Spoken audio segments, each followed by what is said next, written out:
First of all, the power of the state was very visible. There was relaxed mood in terms of how the security were handling Kenyans. They were not rough. They were different, operators of the security in terms of Reke Sport, the different sections of the military. A lot of discipline. The weather was good because there was no rain or too much sun. So Kenyans were generally, it was a very relaxed, ambient atmosphere.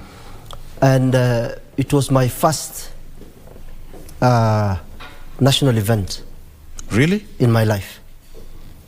I have never gone to Jamhuri days or any celebration in this country apart from yesterday. That must be of some sentimental value to you. Yes, so why I did that, when I was young, back in Mandera, Moi used to come, Kibaki, those things never used to interest me. But now, being a journalist, being a person who has now studied governance, it was important for me to hear from the horse's mouth and then feel that atmosphere.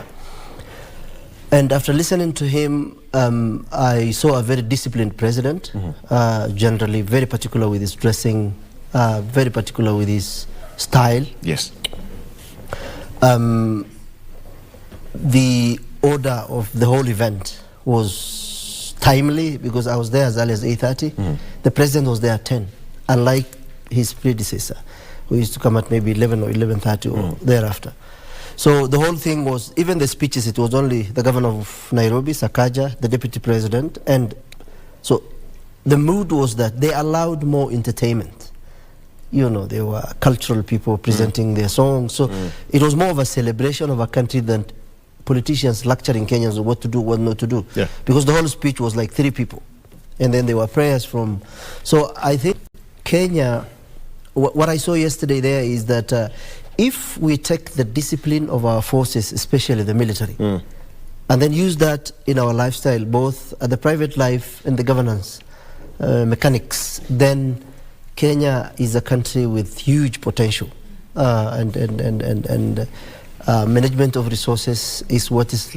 We lack leaders who care about this country and who will prudently manage our resources. So 59 years down the line, after those speeches, we are still talking about what Kenyatta spoke about, inequality, how to reduce poverty, how to access healthcare, how to access clean water. I told you sometimes back I traveled to the side of Turkana, Suguta Valley, Baragoi, that side. Kenya is an equal country. It's a country where 9,000 control 99.9% of the wealth of this country. So generally, we have all the reasons to celebrate. Our people fought for this independence. Kenya is not in the right track. If you look at the latest poll, 85% of Kenyans believe that Kenya is going to the wrong direction. Okay. And based on what the president said yesterday, part of the his plan for the country is the issue of... And this September, already the work has started. So the budget for 2023-2024, it's already in progress, in motion.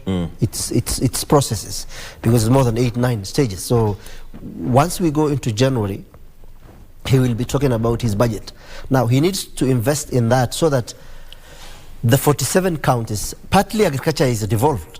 I mean, it's part of the devolved system. So how do we also make sure that the national government gives extra money to the county and the Ministry of Agriculture, but those resources are managed well from the coffers of the counties, and then farmers are not only given fertilizers and seeds, but also trained on modern farming.